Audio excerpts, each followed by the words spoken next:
Saturday morning மித்ரனுக்கு leave. But பாப்பாவுக்கு வந்து ஒரு சின்ன ப்ரோக்ராம் இருந்ததுனால அவளுக்கு ஸ்கூல் இருந்தது. பேரண்ட்ஸும் இன்வைட் பண்ணதுனால காலையில் நேரமே நான் கிளம்பணும் அப்படின்ட்டு கிளம்பிட்டு இருந்தேன். ரீசெண்ட் டைமில் எல்லாருமே டென்டிஸ்ட் கிட்ட போயிருந்தோம் இல்லையா, அதனால மித்துக்கு டென்டிஸ்ட் ஆகணும்னு ஆசை இப்போ வந்துருச்சு. ஏதோ பொம்மையை படுக்க வச்சு பல்ல பிடுங்கிட்டு இருந்தான்.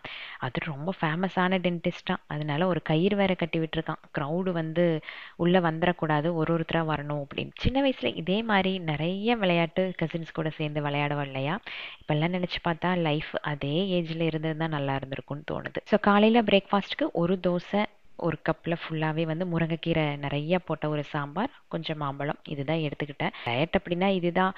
கார்ப்ஸ் கம்மி பண்ணிவிட்டு ப்ரோட்டீன் கொஞ்சம் ஜாஸ்தியாக எடுத்துட்டு ஃபிசிக்கல் ஆக்டிவிட்டீஸ் கரெக்டாக பண்ணிக்கிறது. ரொம்ப ஸ்ட்ரிக்டான டயட்டெல்லாம் இருக்காது. சுகர் வந்து கம்ப்ளீட்டாக அவாய்ட் பண்ணிடுவேன். சர்க்கரையும் மைதாவும் அவாய்ட் பண்ணாலே உடம்புல நிறைய சேஞ்சஸ் தெரிகிற மாதிரி தெரியும்.